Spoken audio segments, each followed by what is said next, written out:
Selamat pagi pemirsa, apa kabar Anda hari ini? Senang sekali saya Henti Kartika dapat kembali menyapa Anda dalam Kabar Pagi Jawa Timur. Inilah Kabar Pagi Jawa Timur selengkapnya.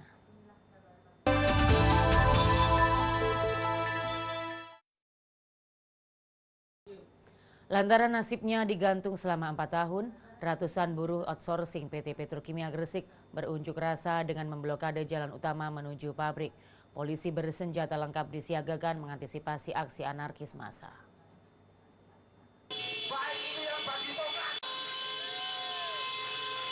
Ratusan buruh outsourcing PT Petrokimia Gresik yang tergabung dalam Kongres Aliansi Serikat Buruh Indonesia (KASBI) berunjuk rasa menuntut kejelasan nasib dengan memblokade Jalan Tridharma hingga mengakibatkan akses utama menuju pabrik PT Petrokimia Gresik lumpuh.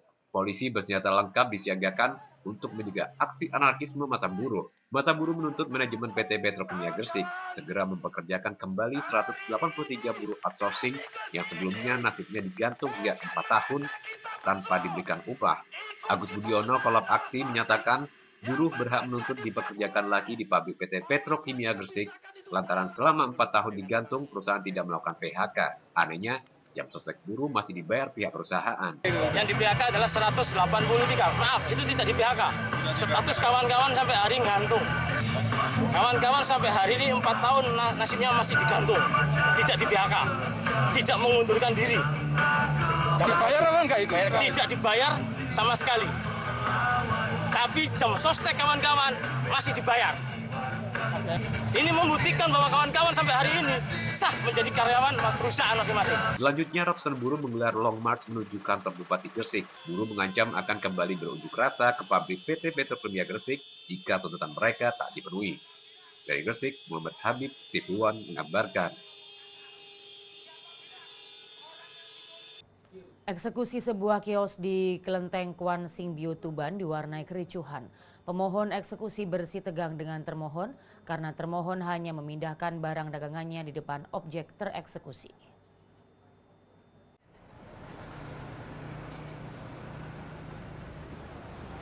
Sebuah kios di Kelenteng Kwan Singbio, Jalan R.E. Marta Dinata Tuban, dieksekusi Pengadilan Negeri Tuban.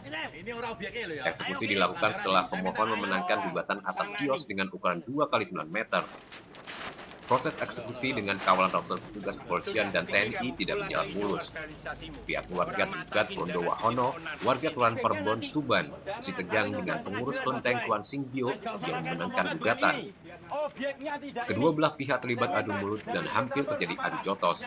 Namun pihak kepolisian berhasil meredam aksi keduanya.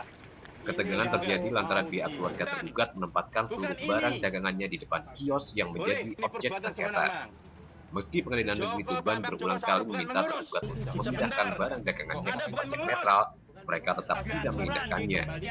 Barang dagangan akhirnya dapat dipindahkan setelah pemohon mengerahkan puluhan pekerja untuk memindahkannya. Menurut Panitia Pengadilan Negeri, tergugat telah menyatakan kalah dalam Pengadilan Negeri Tuban.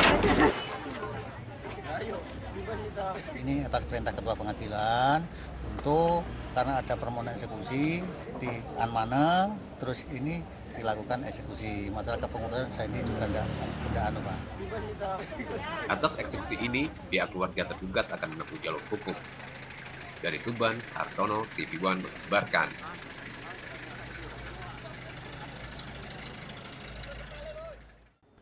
Konflik dualisme kepengurusan Perkumpulan Gema Pendidikan Nasional atau Perpenas Banyuwangi kembali memanas.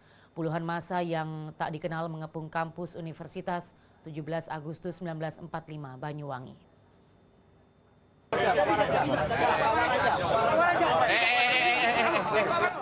Massa tak dikenal berusaha menghadang Rektor Universitas 17 Agustus 45 Banyuwangi, Cihat Simarulang, yang datang bersama Warijan dan dikawal Kapolres Banyuwangi AKBP Budi Mulyanto saat masuk ke dalam area kampus Unsar. Salah satu orang pendukung Ketua Yayasan Sugihan Toyo berusaha menyerang rombongan yang baru saja memasuki taman kampus Unsar. Puluhan polisi yang bersiaga menarik pria yang diketahui bernama Pelni Rompis untuk tidak menghalangi rombongan Warijan dan Kapolres. Namun, penyerangan terus terjadi, bahkan nyaris adu jotos antara polisi dengan Pelni Rompis. Sementara itu, ratusan siswa SMK 17 Agustus yang berada di lapangan basket juga berusaha maju sambil berteriak-teriak. Para siswa turut terlibat aksi mendukung salah satu pengurus yayasan yang berseteru. Situasi ini adalah imbas perseteruan panjang antara dua kubu Perpenas, kubu Warijan, dan Sugiartoyo. Hingga kini keduanya ngotot bahwa mereka adalah pengurus yang sah. Warijan maupun kubunya Pak Sugiartoyo dan rektor kubunya Pak Warijan maupun Sugiartoyo itu mengendaki mengadakan diskusi pertemuan hari ini. Termasuk saya sebagai kuasa hukumnya dan diminta untuk keluar untuk sementara. Namun saya mengharapkan kasus ini awal dari suatu besaran untak lah. Kalau sepanjang ada solusi yang terbaik bagi artinya itu bagi kepentingan mahasiswa, mengutamakan kepentingan mahasiswa. Pada 11 Agustus 2016, Warijan memenangkan sidang PT UN mengalahkan Sugiartoyo. Namun Sugiartoyo belum puas dan mengaku akan melakukan banding. Dari Banyuwangi, Edi Oktavia, Ridwan mengabarkan.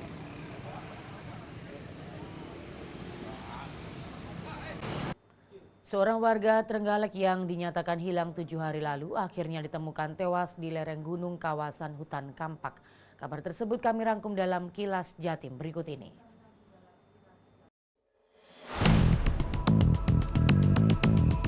Setelah dilakukan pencarian selama 7 hari, tim warga Desa Sugihan, Kecamatan Kampak, Trenggalek, akhirnya berhasil menemukan jasad Wiji, warga Dusun Wates, Desa Sugihan yang hilang di hutan. Korban ditemukan dalam kondisi tidak bernyawa dan tergantung di salah satu batang pohon di lereng Gunung Gajah Keter 1,5 km dari rumah korban. Hasil visum tim medis dan identifikasi kepolisian menyatakan korban tewas akibat gantung diri dengan ditemukannya seutas tali yang menjerat leher korban. Memasuki penghujung bulan ke-7 usai perayaan Hari Raya Imlek, warga Tionghoa di Blitar menggelar ritual sembahyang Kim Ho Ping Kelenteng Po Angkiong, Jalan Mawar, Kota Blitar. Sembahyang yang ditujukan bagi arwah para leluhur tersebut juga difungsikan sebagai tolak bala. Usai dilaksanakan sembahyang, kegiatan dilanjutkan dengan membagikan ribuan paket sembako kepada warga. Sekitar 8 ton beras dibagi menjadi 3.000 paket sembako berisi 3 kg.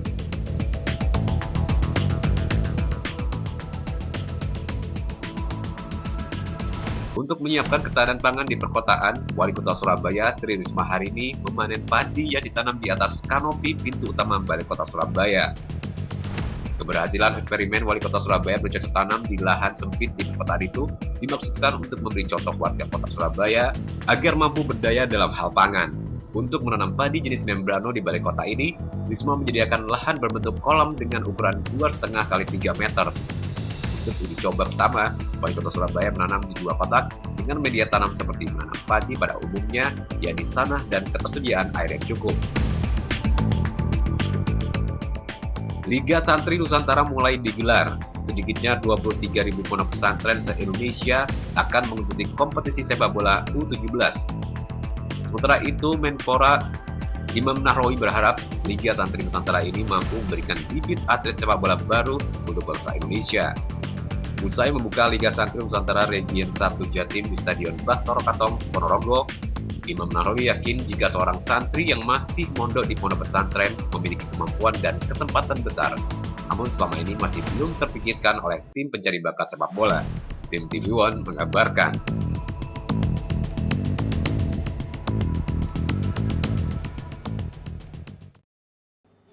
Pemirsa, Kabar Pagi Jawa Timur akan segera kembali dengan informasi. Jelang Hari Raya Idul Adha, harga sapi mulai naik.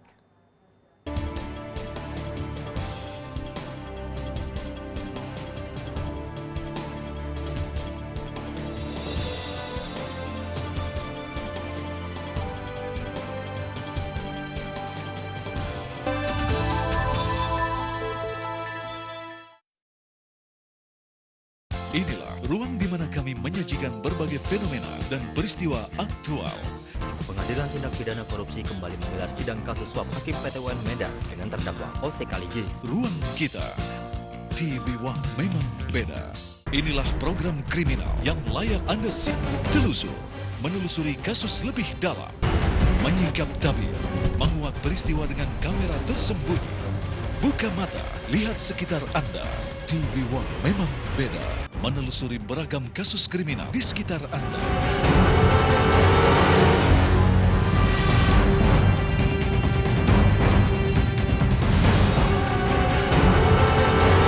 Dan mengupas mengulas kasus sosial lainnya.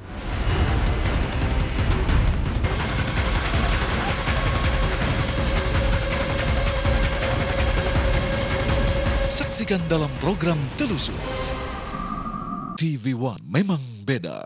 Gak boleh sebut nama, tunjuk aja orangnya. Mami nasi kuning. Suka ngutang gitu. Ngeliat wajah Bang Elva atau karena lagunya? Mau diajarin not balok aja langsung ajakin makan. Gue mah aman-aman aja, Mo. Kenapa namanya Simon jadi Temon? Lebih tepatnya Simpson. Ya, Temon itu sebenarnya temannya monyet. 1 jam lebih dekat. TV One memang beda.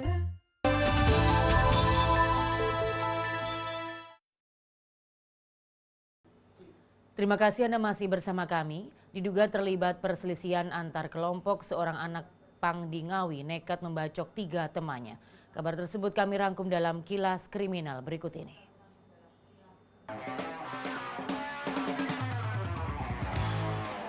Ketiga bocah ABG yang diduga anak pang di Ngawi ini menjalin perawatan intensif di ruang UGD Rumah Sakit Widodong Ngawi. Oleh warga desa Beran, Kecamatan Ngawi, lantaran berlarian minta tolong dengan kondisi bersimbah darah akibat luka bacokan. Mereka adalah Agus Ali, Budianto, dan Budi Hari, warga Kecamatan itu Ngawi. Sementara pelaku menurut warga desa Juru Rejo, Kecamatan Ngawi, teman sama anggota kelompok dalam pengejaran polisi. Keterangan korban, mereka dituduh pelaku untuk mancing di sungai Bukit Sanjati. Sampainya di lokasi, pelaku menanyakan keberadaan teman korban yang bernama Hamdan. Namun ketika korban tahu, diduga emosi, pelaku menyerang korban dengan parang.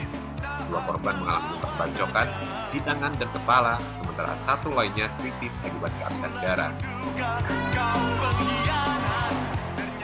Polda Jatim berhasil menggagalkan perdagangan hewan terselit, salah satu satwa dilindungi sebanyak 657 ekor. Polisi juga berhasil menahan 1 tersangka warga desa Badar, Kecamatan Sumobidok, dan Jombang. Dari keterangan saksi ahli dari sebuah LSM, diduga terenggiling akan dijadikan sebagai bahan narkoba dan diambil titiknya. Hampir seluruh bagian tubuh terenggiling laku dijual. Seorang anggota DPRD Kota Malang dari fraksi Partai Amanat Nasional atas nama Subur dilaporkan oleh seorang PNS karena gagal memasukkan 2 anaknya sebagai calon mahasiswa baru tahun 2016 di Fakultas Kedokteran Universitas Brawijaya. Padahal pihak korban sudah membayar mahar 600 juta rupiah. Rektor Universitas Brawijaya Malang mengaku sudah mendengar munculnya laporan ke kepolisian atas kasus itu. Jika Rektor Budha menyerahkan kasus ini kepada tim penyidik Polres Malang Kota. Kepala Kepolisian Resor Malang Kota AKBP Deki Hendarsono menegaskan pihaknya akan memanggil dan memintai keterangan para saksi serta mengumpulkan sejumlah barang bukti laporan kasus maklar penerimaan mahasiswa baru Libra yang menyeret nama anggota DPRD Kota Malang. Inilah 4 kawanan begal yang sudah 6 kali melakukan aksi pemerasan dengan kekerasan di Madiun Kota sejak 2 bulan terakhir. 1 di antaranya terpaksa dilumpuhkan kakinya dengan timah panas lantaran berusaha kabur saat ditangkap petugas. Keempat tersangka adalah Budi Supriyono, 36 tahun, warga Kabupaten Sidoarjo, Gunung Praitno, 38 tahun, warga Bengkulu, dan Anto Kurniawan, 26 tahun, warga Kabupaten Tulang Bawang, Lampung. Seorang lagi adalah gadis 20 tahun bernama Danis Eki Pratama, warga Kabupaten Malang, yang berperan menjadi umpan untuk menjerat calon korbannya. Modus pemerasan didalangi oleh Budi Supriyono. Budi meminta Danis mencari mangsa dengan berkenalan melalui media sosial Facebook. Setelah mendapat mangsa, pelaku Danis mengajak korbannya untuk bertemu di satu tempat sepi. Saat korban lengah, pelaku mendatangi dan menodongkan senjata tajam ke korban. TV One menggambarkan.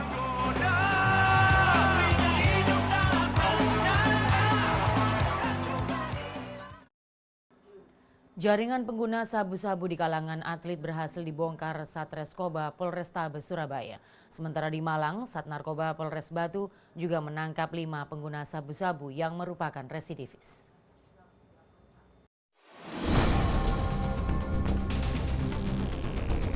Ketiga tersangka adalah Gunawan, 52 tahun, warga Perumda Jenggolo, Buduran Sidoarjo. Mantan asisten pelatih Delta Sidoarjo itu ditangkap bersama 2 tersangka lain, yakni Cukup Ageng Saryadi, 41 tahun warga Jalan Pogot, Surabaya, dan Budi Santoso, 50 tahun warga Kalilom, Lor Timur, Surabaya. Mantan asisten pelatih Delfras ini mengaku membeli sabu dari Cukup Ageng yang tak lain adalah adik mantan pemain senior tim sepak bola nasional Wisnu Kodono. Cukup Ageng mengaku pernah menjual sabu ke Budi Santoso yang merupakan asisten dosen sebuah universitas negeri di Surabaya. Polisi anti narkoba Polrestabes Surabaya mengamankan 2 poket sabu seberat 2 gram beserta bong alat hisap sabu. Jajaran Sat Narkoba Polres Batu juga meringkus 5 pengguna sabu-sabu, yaitu Heri, Singgi, Zainal, Arif Iswondo, warga Kota Batu, dan Ahmad David asal Desa Tanjung Tirto, Kecamatan Singosari, Kabupaten Malang. Penangkapan 5 tersangka berawal dari pelaku Heri yang ditangkap terlebih dahulu. Polisi mengamankan 3 poket sabu-sabu seberat 3 gram, alat hisap atau bong, ponsel, dan buku rekening bukti transaksi. Kelima tersangka merupakan residivis yang masuk penjara. Dari Surabaya dan Malang, Zainal Azhari, Edi Cahyono, TV One mengabarkan.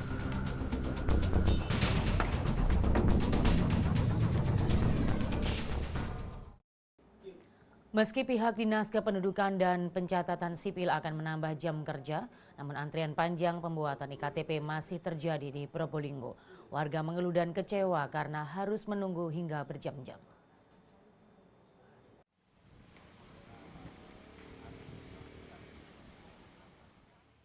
Antrian puluhan warga tak terhindarkan saat melakukan perekaman data identitas dan penertiban KTP elektronik atau IKTP di Kantor Kependudukan dan Pencatatan Sipil Kabupaten Probolinggo. Batas akhir perekaman KTP elektronik telah ditetapkan pemerintah pada 30 September 2016 sesuai dengan surat edaran Mendagri. Puluhan warga mengeluh dan kecewa karena harus menunggu berjam-jam, tetapi tidak memperoleh hasil yang baik. Untuk mendukung percepatan penerbitan KTP elektronik tersebut, pihak Dispenduk Capil Kabupaten Probolinggo akan menambah jam layanan, yakni pada hari Jumat pukul 8 hingga pukul 14 dan hari Sabtu pukul 8 hingga pukul 12. Sebanyak 923.063 warga masuk dalam daftar wajib KTP elektronik. Hingga Juli 2016, tersisa 19,12% warga wajib KTP elektronik belum melakukan perekaman data identitas. Jika sampai batas akhir perekaman KTP elektronik jadi ditetapkan pemerintah, masih ada warga yang belum melakukan perekaman data identitas, maka akan mendapatkan sanksi, tidak akan mendapatkan layanan publik. Selain menambah jam layanan, juga kami sudah mengadakan sosialisasi baik kepada kepala desa, perangkat desa, kasih operator di kecamatan, dan kepada tokoh masyarakat, tokoh agama, organisasi perempuan untuk mempercepat perekaman KTPL dengan batasan waktu sampai 30 September.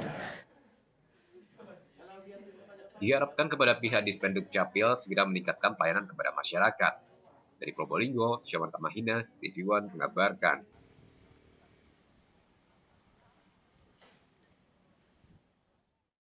Jelang Hari Raya Idul Adha, Dinas Peternakan Kabupaten Tulung Agung memantau dan memeriksa kesehatan hewan kurban di pasar hewan.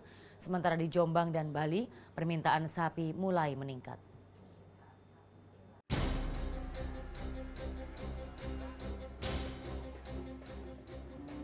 Kabupaten Tulung Agung gencar memeriksa hewan di sejumlah pasar hewan. Satu persatu hewan ternak yang dijual di Pasar Paing, Desa Beji, Kecamatan Boyolang, Kabupaten Tulung Agung diperiksa kondisinya, mulai gigi, mata, kulit, testis, dan memastikan hewan tersebut tidak mengalami cacat. Petugas Dinas Peternakan hewan yang diperjualbelikan tersebut layak disembelih dan bebas dari penyakit berbahaya.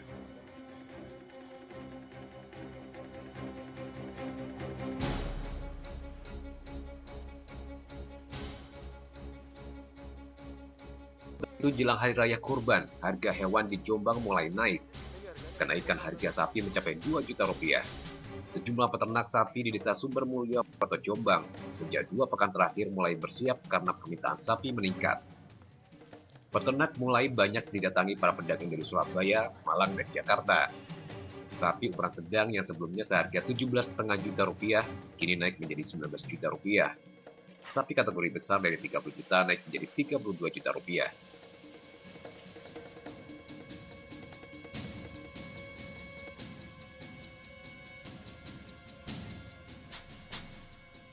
Di Banyuwangi, 6 unit truk tronton yang mengangkut 140 ekor sapi dari Bali ditahan di Pelabuhan Tanjung Wangi, Banyuwangi. Hal ini disebabkan ratusan sapi yang hendak dibawa ke Jakarta dianggap ilegal atau tidak dilengkapi dokumen resmi. Kecurangan ini terungkap saat Polsek KP3 Tanjung Wangi melakukan razia di Pelabuhan LCM Ketapang. Dokumen yang harus lengkap adalah mulai izin pengiriman dari pemerintah, karantina asal hingga surat jalan. Dari Tulung Agung, Jombang dan Banyuwangi, tim TV One mengabarkan.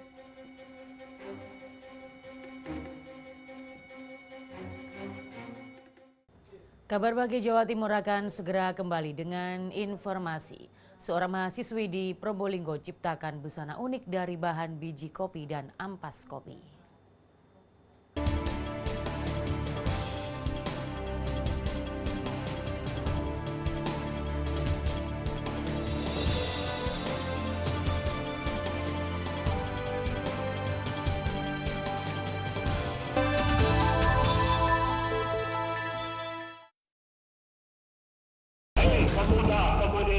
Sejarah perjalanan hidup Indonesia berbicara tentang kejayaan dan upaya Indonesia untuk merdeka. Peristiwa bersejarah terdokumentasi untuk generasi Indonesia. Bangsa yang besar adalah bangsa yang tidak melupakan sejarah bangsanya sendiri. Indonesia mengingat di TV One. Dinamika dunia sepak bola selalu berubah dari waktu ke waktu. Kesiapan tim, kondisi fisik, maupun faktor non-teknis mempengaruhi performa dan hasil akhir laga. Saksikan analisa komprehensif dunia sepak bola dalam Soccer One. Di TV One, memang beda.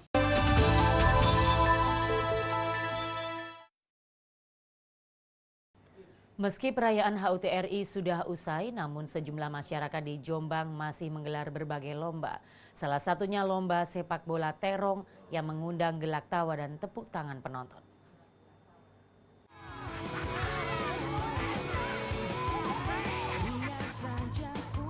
Lomba yang digelar di Ngoro, Jombang ini dilakukan oleh mahasiswa salah satu perguruan tinggi yang sedang KKN. Lomba pertama yang digelar adalah sepak bola terong. Peserta menggantung terong di punggung lalu menggiring bola sampai ke finish. Selain itu, juga digelar lomba makan kerupuk ukuran raksasa. Sejumlah lomba mengundang gelak tawa dan tepuk tangan ribuan penonton. Ada juga lomba tepung terbang. Peserta setiap regu berlomba mengumpulkan tepung sebanyak-banyaknya yang dibawa secara estafet. Akibatnya seluruh peserta ditepung. Yang paling lucu adalah lomba merias wajah dengan mata tertutup. Untuk menumbuhkan masyarakat desa, sekaligus kita kan di sini sebagai KKN mengabdi. Jadi kita selain memberikan manfaat untuk masyarakat, kita juga memberikan kemeriahan juga untuk memperingati 7.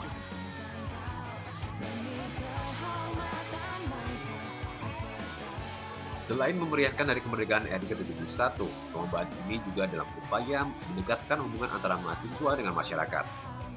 Dari Jombang, Umar Sanusi, Ridwan mengabarkan.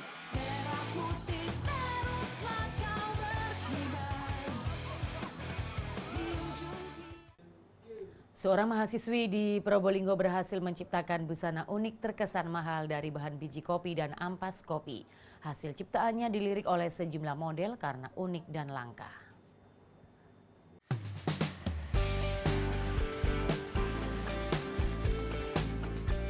Karena di kafe Ana Fatona, seorang mahasiswi Universitas Surabaya, jurusan Desain Fashion dan Produk Lifestyle, berhasil mengubah bahan limbah dan ampas kopi menjadi sebuah gaun unik terkesan mahal, istimewa di Traksaan Probolinggo. Hanya membutuhkan bahan baku seperti kain belacu, kain kaca, lem fox, kelopak bunga dari ampas kopi, dan payet dari biji kopi robusta. Ana Fatona berhasil membuat busana berkonsep daur ulang dari limbah. Proses pembuatannya pun tergolong mudah, yakni serbuk ampas kopi yang didapat dari kafe atau limbah dikeringkan menjadi serbuk kopi. Kemudian dilakukan penjemuran baik biji kopi maupun ampas kopi sampai benar-benar kering. Selanjutnya, membuat pola dasar kelopak bunga dari potongan kantong plastik transparan dan dieratkan bersama serbuk kopi di permukaannya. Setelah mengering, langsung divernis menggunakan salah satu produk cat semprot. Kemudian kelopak bunga diberi putik dengan menempatkan biji kopi di tengah bunga. Ya, ini baju merupakan gaun malam yang saya modifikasi sedemikian rupa dengan bahan-bahan yang berkonsepkan mendaur ulang, yaitu dengan bahan-bahan kopi dan ampas kopi. Jadi kita terinspirasi oleh sampah atau ampas dari kopi itu sendiri. Tak heran jika hasil ciptaan berkonsep daur ulang ini sangat diminati sejumlah model karena unik dan langka. Gaun yang diberi nama Java Robusta Flocken memiliki arti apresiasi Pulau Jawa sebagai penghasil komoditi kopi Robusta peninggalan Belanda. Dari Probolinggo, Syawan Kamarina, TV One mengabarkan.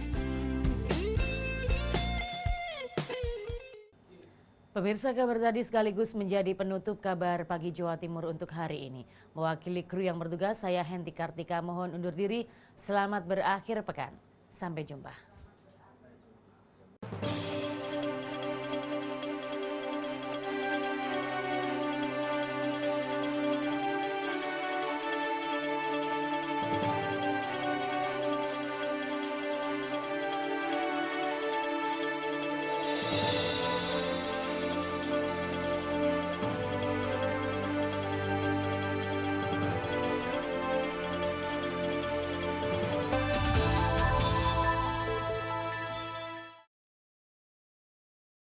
Inilah